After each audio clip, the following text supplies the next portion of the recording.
Today we're talking about when the most popular LEGO Star Wars set ever might retire and more. If you guys enjoyed, hit the like button. This is episode 233 of Ask MandR. If you have a question on answer next week's episode, drop it in the comments section below. And let's get to our first question from Dominic, who says, I'm new to your channel and I'm enjoying it so far. Well, don't worry, you won't enjoy it for much longer. My question is, do you ever pass up on a LEGO Star Wars set? It seems like you have every one. So there are certainly sets I still don't have. I am working towards having a complete collection, and at some point in the next 2 to 4 years, I will achieve that. However, as for sets that are coming out currently, I buy everything as soon as it comes out. The last time I didn't buy a LEGO Star Wars set, and this was before basically I had decided to go and complete my collection and buy every LEGO Star Wars set ever, was in 2017. It's been a few years now, but that was also, like, 2017 was also the year that when the UCS Millennium Falcon came out, I spent every penny I had on the UCS Millennium Falcons. The only one I won't be picking up is the Arrowhead. I mean, of course, I'm not picking up the buildable figure or the buildable snow speeder, or speeder bike over there,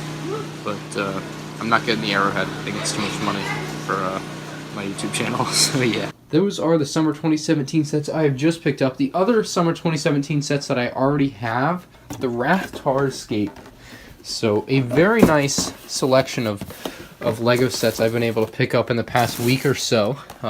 Of course, the Darksaber and Tracker one I got at Target. The snow speeder at the LEGO store. $90 in 2017, so God knows inflation is probably like 105 now, or at least 100. It was very expensive to me. I didn't like the set. It wasn't obviously from anything actually from Star Wars. It was just something that LEGO made up for Star Wars for a set, and like, I didn't think it was very good. One day I will buy it, one day I will review it on the channel, but it was a set that I passed up on at the time. I guess technically I skipped a bunch of the buildable figures that year too, but like, they're not real LEGO sets. I don't know, man. As far as like actual LEGO sets, the Arrowhead was the last one I skipped, and who knows when the next time I'll skip one is. It'll probably be a long time. Luke wants to know if LEGO will give people a new ATTE set, a full set, if the printing on the top of the 212th Troopers helmets is messed up. No, that will not be happening at all whatsoever. What will, or should happen at least, or what you can do, is you can go on LEGO.com's part thing and you can find the 212th helmet and you can order replacement parts, which is what I did last week. However, I assume the replacement parts that eventually get shipped to me will be faulty like the original version that I have, at which point I will contact LEGO customer service explaining the problem and ask for more helmets, and repeat the process until they fix the helmets. That's my goal in life right now, to get them to fix those helmets, because it is a tragedy that those helmets look so bad. They're inaccurate and falsely advertised. It's two sins in one. Both are bad, but together, oh boy. Aaron wants to know if it would be cheaper to buy a set in its entirety or buy the pieces individually over time. Essentially, if you're gonna buy pieces individually, you're gonna wanna do it through Bricklink, and ultimately, how most pieces end up on Bricklink is that a seller essentially takes a set and then parts it out. Now, the reason a seller would part a set out is because the value of the parts in the set when parted out onto Bricklink is greater than that of the parts in the box that they could sell it in that very moment. Now, of course, if you're gonna build a set by buying parts individually that you could otherwise buy boxed from LEGO or from like eBay or Bricklink or whatever, is you're gonna go on Bricklink and you're gonna buy the parts from hopefully as few stores as possible, because otherwise your shipping cost is gonna add up, and that's gonna be a dent in your cost efficiency there. So if most of the parts on the site are from people like that, which they typically are, you are going to have a tough time sourcing anything for cheaper than it would cost you to just go buy it in the store, especially when you factor in that there are often 20% off sales at stores like Target. You know, like, you're just not doing a good job there, I think. Now, I will say it can be very beneficial with some retired sets. Specifically, one that people used to do a lot was the 10179 UCS Millennium Falcon. You would replace a couple parts because some of the parts in that set were still a couple $100 each or something. But for the most part, you could build a almost perfect replica of the original LEGO set for way under whatever it would cost you to buy the actual set that someone else had built and had from 2007 on eBay or Bricklink itself. Mac Young wants to know, what is your most wanted non-clone battle pack? Personally, I'd love to see some Purge Troopers, especially since they showed up in Kenobi. I'm totally in on Purge Troopers for you. I'd love to see those figures, but for me, right now, non-clone battle pack-wise, I think I really want a Rebel Trooper battle pack. Ideally, it would have like a Rebel combat speeder build, although it might be a little bit too big for a battle pack, but I still really like that speeder from Battlefront 2 in like 2005. Like that would be an amazing build to get in that set, as well as 4 of those Rebel troopers, or maybe like a couple in the like regular gray and sand blue color scheme, and then maybe one in like the red color scheme. Exactly like this, as it turns out. Yeah, this guy is one of the figures in a Rebel Trooper battle pack would be kind of sick, but you know, that's obviously not on the rumor list for 2023. MandRshop.com coming soon. They remade the Stormtrooper one that was the counterpart to the Rebel battle pack in 2008 in 2019, and they didn't remake the Rebel one, which I always thought was odd. So I really hope they remake the Rebel one, or do something with Rebel Troopers like that again that's cheap and massable. Not that I want that many. I'd probably only buy like 10 for my collection. Ben Canobrix says, if LEGO were to remake a retired Clone Wars set, which one would you want to be remade? I really want a nicer looking Venator or a V19 Torrent. One of those two is definitely where I'm at this point in time. We interrupt this episode to tell you that this person isn't me. They are a scumbag scammer that has been terrorizing the LEGO community for the past month or so on tons of different pages. They are making accounts saying that they have something for you, the viewer. They do not have anything for you, the viewer, except a great proposition to scam you. So don't fall for that. Like, I'm not gonna message you on YouTube comments or a DM on Instagram asking you to send me money for anything like that. It's not happening. It's also been happening on my MandR Vlogs channel, so that's also something to be aware of. But yeah, this is a big scam that's going on right now in the LEGO community, and it's really unfortunate because I know at least a couple people have fallen for it, and who knows how many people have fallen for it, and I don't know they fell for it. And another thing I worry about with this is someone falls for this scam, then they get upset at me because they think I asked them for $100 or $200 or whatever it is, and then they hate me for that forever. And I'm like, but I didn't do anything, obviously. Marquise Brownlee made a video about this like 6 months ago, and as far as I'm aware, problem is only worse now than it ever has been. It's bad. It's really bad. Crash Test Dummy says, do you think there will be a 2/12 battle pack with Phase 2 Cody? No. The 2/12 battle pack doesn't seem like it's going to happen. It looks like we're going to get the File First Specialist, File First Battle Pack number 2, however you want to call it, in January of 2023. You know, we can have the conversation, yeah, maybe next summer, but like, what's the point of that right now? As of now, there are no genuine imminent rumors of a 2/12 battle pack for next year, and it's unfortunate. Like, I kind of see both sides of it. Like, LEGO making another File First battle pack with different troops is nice. It's not the same File First troopers, so that's okay with me, right? Like, any different clone troopers is fine.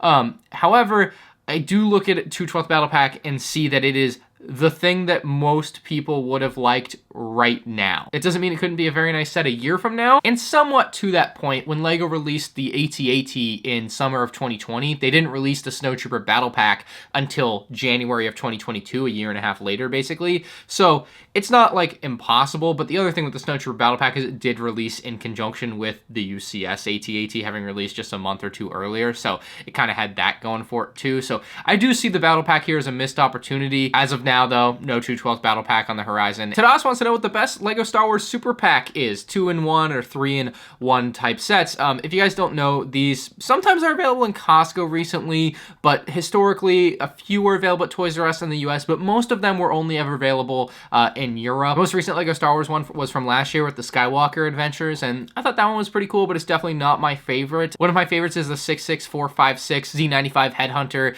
Captain Rex 501st ATRT set. It's basically like the ultimate 501st pack with this 3-in-1 pack. I love it. I also really like the Hoth 3-in-1 packs that they had from like 2011.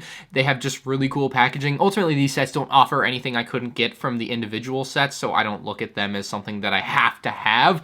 But these Hoth 3-in-1 packs are beautiful to me. I just love the color scheme, I think, for them. Just beautiful. But ultimately, I think the best 3-in-1 pack ever, at least the coolest one to me, is the Battle on Geonosis 3-in-1 pack from 2013. This one was definitely available at Toys R Us in the US. I'm not sure about internationally. And I think it would have cost $140 because they basically just combined the retail prices of the sets. These weren't like discounted off the bat like some of the early multi-packs would have been. So these ones were just full retail price. And if you're curious how they're packed, I actually found a picture of how this one is packed. It's just the normal boxes inside. It's nothing special. It's just the cool outer box that you're really getting as the special thing. La Epic Raccoon says, how do you feel about LEGO randomly dropping the ATTE without telling us on LEGO lego.com, that is, through one of LEGO's ambassador mouthpieces when they finally announced, after I had already announced that the ATT was delayed, they announced the ATT was delayed. They were like, it's delayed because we had some issues with delivery. And then they also said they would update us with a release date when they knew a release date for the ATT for the website.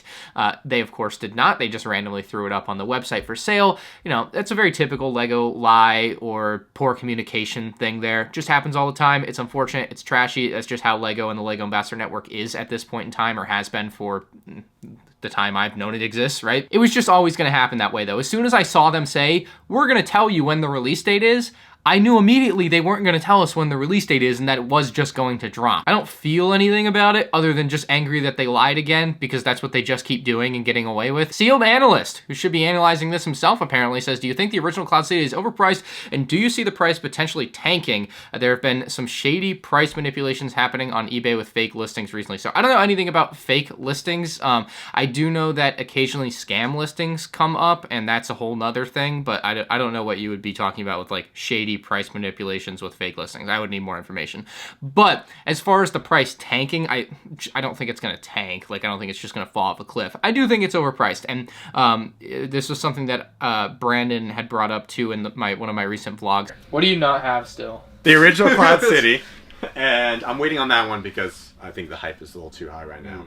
I agree. A set that's like $5,000 to $7,000 sealed in the box that just a couple years ago was maybe $1,000 max sealed in the box. I can't remember. I almost bought one like a year ago, and it wasn't that crazy expensive that I was almost going to do it and do a new version of my review with it, and then I just didn't, and the price got out of hand. I think it's a little inflated right now. The Chicken says, do you think LEGO will release another promotional lightsaber with the UCS Razor Crest like they did with the AT-AT Walker and the Mos Eisley Cantina? They had Yoda's lightsaber, and then last year we got Luke's lightsaber, and then of course with the Razor Crest coming out, what lightsaber would make sense? The Darksaber would make sense to come out with the Razor Crest. Just a Darksaber hilt would be amazing as another build to add to that collection, but there's no rumors of one thus far, so I don't think it's going to happen. I want it to happen. I'd love a Darksaber little build like they've done for the two previous lightsabers, but yeah, there's nothing rumored out there for any lightsaber hilt promo to go with it, so. Vibe says, do you think LEGO Star Wars sucks nowadays? It doesn't suck. However, it does suffer from imperfection on a mind-numbingly dumb level. Like, there are just so many simple things that LEGO Star Wars gets wrong every wave. That is what frustrates me at this point. A lot of the set builds are very good. They're very solid. This year's ATTE is better than like any ATTE build I think we've ever had. The interior is beautifully fleshed out, and yet the set just, like, where's the crab droid, you know? Why do we have these bad-looking helmet holes on all of the troops that don't make use of the helmet holes? Like, there's a lot of questions to me like that. And the problem with the helmet holes isn't that holes exist, because I know people will straw man argument that. Just using human heads, for example, you have ears, and then below the ears, let's just say there's 2 lumps on the side of your head that are where your ears are actually supposed to be, but they just arbitrarily move them higher. So that's my problem with the holes in the helmet. Hopefully that makes sense, because basically it's like 4 holes instead of just 2. That's kind of what the helmets look like now. I don't like it. Just because it's easy and everyone kind of knows about it, I think that the clone design is just a mix match of episode 2 and episode 3 and like Clone Wars clones all together, and no one asked for that. For years and years and years, we've had accurate clone torso designs and helmet designs with the proper number of lines on the helmet, the proper markings on the torsos, and like the way that it's shaped. And then they just changed it to this conglomerate design that doesn't look bad, right? Like, they look fine, but it's inaccurate. And it's like, you could just make it accurate, which will equally look fine, right? Like, the people that don't care about it, which always get upvotes on Reddit, they're like, I could care less about this. Well, yeah, but with the people that do, they should get the thing that they want because it doesn't affect you one way or the other, so why not just have it be the right way for the people that do care about it being the right way? But it doesn't suck. Like, LEGO Star Wars is good right now. Very good. Like, I think in 5 years we will look back on this time, or 10 years, whatever. We'll look back at 2020 to 2024, or whatever ends up being the time period that people look back on fondly, as a very good time generally. You'll forget about the, clone torsos being wrong and inaccurate. You'll probably not forget about those clone helmet holes because they're probably not going away and they'll continue to look ugly. You might forget about how the designers tried to call us all stupid with the UCS gunship, but you will remember there was an ATTE, there was a UCS gunship, there was a File First Battle Pack, even if they tried to take advantage of the fans by doubling the price you had to pay for 4 clone troopers. Like, I think a lot of the bad things will be forgotten and people will look back on this very fondly. And even with the bad things, I don't think it sucks, as like you said. Like, just don't think that. I just wish it could be perfect because it's like, it's just right there for the taking. Like, it's like every set, it's right there. The next question from James really is one of my like pet peeves in the LEGO Star Wars space. And his question is, many have complained about the inclusion of a dwarf spider droid over a crab droid in the new ATTE. With the box showing it's a Clone Wars set, Spider Droid and Cody, it could be representing a Clone Wars Series 7 ATTE with the battle on the bridge. The artwork seems to show some non-distinct brown area. And James, this isn't a you thing, it is, I've seen this just so many times. I'll give another example that's been happening a lot in the last year, so it's not just you, James. And I don't know if pet peeve is the right word, but the thing that has annoyed me the most about the LEGO Star Wars space for the last couple of years at this point, is just denying things that are objectively true. The art on the box is Utapau. It is not the bridge battle in the Season 7 of the Clone Wars. If you go to the LEGO.com description on the website, it says it's based on Revenge of the Sith. I'm pretty sure at LegoCon, when the designers revealed the set, they said it was from Revenge of the Sith. On top of it, to me, just obviously being from Revenge of the Sith, which is why the box art that has the little Clone Wars section is wrong, because the way they've been doing the box art would indicate that that should be Darth Vader, and thus the Spider Droid is inaccurate to the scene given everything else the rest of the set is based on. It just is. When there's no like defense for it, LEGO just got it wrong. And so actually, this is not a great thing either. Apparently the rumored build in the 501st Specialist Battle Pack, now I don't know how true it is, this is a rumor of a rumor, right? But apparently it is also a Spider Droid, which to me is beyond frustrating and is going to get its own video if that comes to fruition, but we'll give it a few months and see what happens. The other thing that has frustrated me is people just ignoring facts when it comes to Boba Fett's starship. The Slave One isn't called Boba Fett's starship because kids don't know what the Slave One is called. For the last 20 years, the Slave One has been the Slave One. I think actually probably since like 1980 or whenever it first showed up on toys, right? It was always a Slave One for 40 years.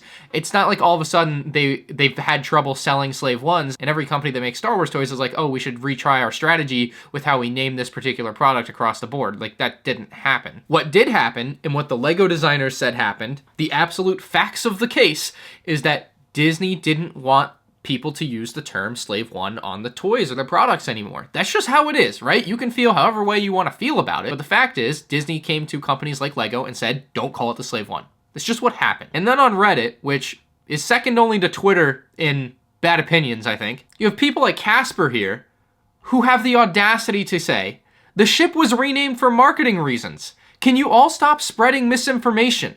You're the one spreading misinformations, Mr. Casper. The facts are there. And you're like, the ship was renamed for marketing reasons. Stop spreading misinformation. You're the misinformation. You want to make this whole thing about misinformation, bro. You are it. Turn and look in the mirror. And he says, kids who will always be the primary market don't know the Slave One's name, yet they do know the cool ship that Boba Fett uses, similar to parents who know their kids like a character named Boba Fett, but do not know what he or his ship look like. Yeah, okay, right. That's, for the last 40 years, it has worked perfectly fine, but all of a sudden on a dime, Slave One sales fell off a cliff, and everyone had to reassess how they were selling this product. Like, clearly that's not what happened. And I don't have to argue it, because the facts are just the facts. Disney doesn't want LEGO or any other company to call it the Slave One. That's just what it is. That comment in particular really pissed me off. I could not believe he had the audacity to be like, can you all stop spreading misinformation? Like, bro. And then you have other terrible opinions like the name has never been said in any Star Wars movie or show. It's also kind of a dumb name anyway. Why would Jango or Boba have a ship named like that? And then someone replies to them with exactly why the ship is named how it's named, which is completely besides the point of how ships are named in Star Wars. To me, it's just, they have a name, bro. Some of them are weird names like Slave One or Millennium Falcon. Like, they're just weird names. It's ships in Fantasyland. And then this summer, they came out with Cad Bane's Justifier. On the box, it's just called the Justifier. How will children and parents alike across the world ever know what ship it even is, or where it's from, or how to find it. It's just doomed to fail because the name is the Justifier. The marketing is flawed. Oh no. You are wrong, Casper, as are many others about the whole Slave One situation. That's enough of my sidebar. That's the most frustrating thing to me about the LEGO space in general, like it all, like forever it will be. It's just annoying to see people just say wrong things like that and just be so, like, but I'm right and you're wrong, even though they're wrong. Felix wants to know what hardware I have on my PC. I know it's not a LEGO question. You got me into collecting UCS sets. That's awesome. Hopefully you'll enjoy the UCS Razor Crest later this year. So on my PC, which is not what I do any video work on, I only play Call of Duty on it, which I finally returned to playing video games. I haven't played video games for 75 days. I did a good job this summer. I recently got a 3090 and popped it in there a few months back. I got a Intel Core i9 processor. I think I just have 2 terabytes of storage in there for like video recordings when I want to do it. I also think I have 32 gigs of RAM, DDR4 RAM. And then my motherboard is an Asus X299E Gaming 2. I don't know, there's a lot of words on there. Basically the ultimate COD machine. I'm not a super big like computer techie person with that sort of stuff, so I actually don't know all of the, you know, terms for it. Basically, at the beginning of 2021, I wanted to up my Call of Duty experience for streaming on MandR Games on Twitch. Prior to that, I had only played Call of Duty on the PS3, and then I played it on the PS4, and then I played it on the PS5, and I was like, man, these field of view sliders for Warzone would be nice, and like better frame rate would be nice, and higher, you know, I play at 1440p instead of 1080p, like that would be nice, and like I was just like, man, all these nice things, and I spend a lot of time playing Call of Duty. I should probably just invest into that and hope to one day become the ninja of Warzone, which hasn't happened yet, but maybe I should take Drew Gooden's advice from Ninja. I was also having a lot of trouble streaming my gameplay through my iMac at the time. Through an Elgato, it would just be really choppy sometimes. The connection would be bad or something, or it would like green would just randomly appear on the screen. Just really weird artifacts, and I was like, I just need to invest into something that is going to work because this is frustrating.